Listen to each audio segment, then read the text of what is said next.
In the beginning was the Word, and it was not in Hebrew, for it was in the language of Ge'ez. That's why it says Ethiopia has the oldest, most complete Bible on earth, which was written in Ge'ez. That means it have all necessary parts. And the Bible warned us about the Greek kingdom, because they basically took the word and diluted it into multiple Abrahamic religions. That's why every day different religions will argue amongst themselves in reference to scriptures. Why? Because the kingdom, which is pagan, paganized the word that was written in Ethiopia about one God, the Most High Himself. That's why you will find Moses and Jesus in both the Old and New Testaments. Why? Because the original Ethiopian Bible was just in one testament. It was called the Book of the Testament or the Book of the Covenant. The format of the Old and New Testament was created during the Renaissance period. So in other words, Europe decided to change God's words while placing their churches within Ethiopia itself, knowing that the King of Kings, conquering Lion of the tribe of Judah, will be crowned there. Therefore, they infiltrated Ethiopia with their churches and their religions. So let's watch who's doing this and what happens every day thanks to the Greek kingdom. Watch. Is Allah a father in any sense? Is Allah the Father in any sense? Yes. Now, the issue is the misinterpretation of the Old. Allah is not the father of anybody, just like Jesus. Jesus doesn't have 12 sons. So they're both arguing amongst themselves. And if you ask them where their God is, both of them will say in the sky somewhere. When in fact, God is a living God. And that's what separates him from all the other fake gods. So look, two religions that's down with the Greek kingdom. Because Greece controls Jerusalem, Persia, Iraq, and Syria, along with Asia, Rome, and Jerusalem. So let's watch. Testament, Is he a father in any sense, my friend? the misinterpretation for the New Testament addressing God. Remember, the original Bible was not in the Old and New Testament format. They did that to put the future in the past. So let's read. In 1962, an new Amharic translation from Ge'ez was printed, realizing that there ought to be a revision from the original Hebrew and Greek of the existing translation of the Bible. Why? Because it was added in by the Greeks.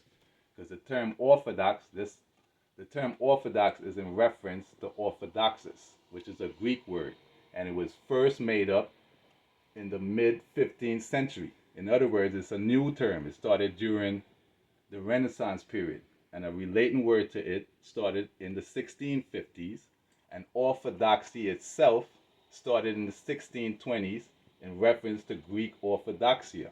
In other words, during the Renaissance period, that's when they infiltrated Ethiopia. So it says he is regarded as a saint in both the Ethiopian Orthodox and Catholic churches. The original church is believed to have been built during the reign of Ezana, but has been rebuilt several times since the reign of Fasilides in the 17th century. So what did God say?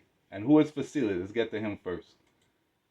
Emperor Fasilides is a powerful emperor of Ethiopia during the 17th century. And what did he do?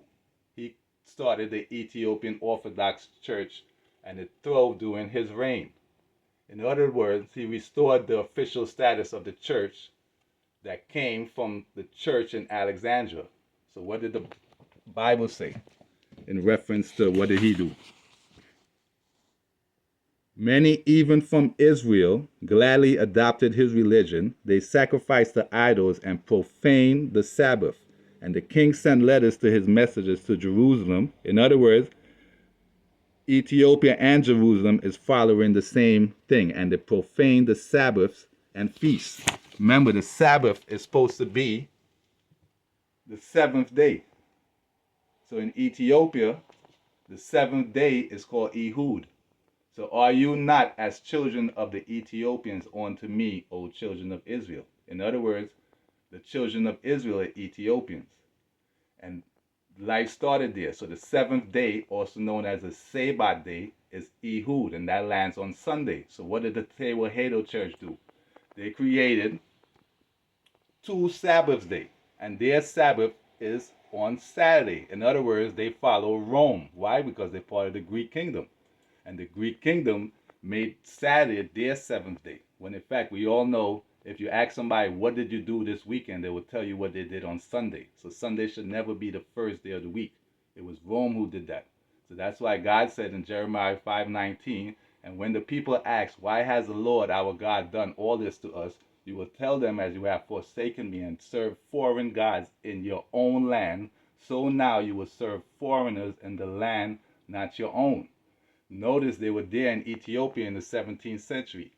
In other words, that's when slavery started. So they basically went to Ethiopia, rearranged the word. Because if you read the word, you will find Jesus in the time of Moses. So Jesus is together in Moses, in Ecclesiasticus. Jesus is together in Moses in Matthew.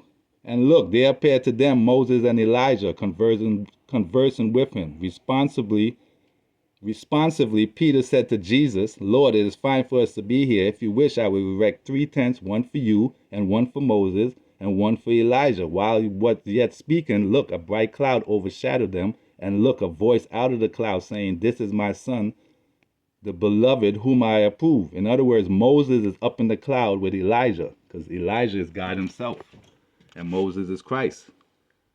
So in the first year of the 16th month, God spoke to Moses. And Moses went up into the mount of God in the glory of the Lord, abode on Mount Sinai, and a cloud overshadowed it. And that's where Moses was talking to God. Why? Because Elijah is God, not Jesus. So look at again, Maccabees. You'll find that Joseph was made Lord. In other words, Jesus' dad was made Lord. Why is that important? Because Jesus said in Matthew, again, now while the Pharisees gathered together, Jesus asked them, what do you ask about Christ? Whose son is he? They said to him, David's. He said to them, how then is it that David by inspiration calls him Lord, saying, Jehovah said to my Lord, sit at my right hand until I put your enemies beneath your feet. In other words, Joseph, who is the Lord and the Son of God, or the favorite son of Jacob, is also named David. So David, by the name of Joseph, sits at the right hand of God. So why? Because that's Christ himself. So let's watch. In the time writing about the prophet being warned of God, commanded the tabernacle and the ark to go with him. Remember, Moses built the ark, because Moses is Solomon. Solomon built the ark. So what did the Tewahedo Church do? They followed the Kebra Nagus, which was made up in Great Britain. So they basically want you to think that Moses and Solomon are two different people. No, they're the same person. They're the ones who build the ark. So look, the glory of the Lord shall appear, and the cloud also. And it was showed under Moses, as when Solomon desired, that the place might be honorable, sanctified. So as you can clearly see, Moses built the ark. So Moses is Solomon. That's why they didn't put this. They didn't put the first book of Esdras within their versions of the Bible, because it will tell you that Solomon is Moses. Holy ark of the Lord in the house that King Solomon, the son of David, had built. In other words, Moses is Solomon. And this Tewahedo Church just changed up all of God's words. So follow God, not man.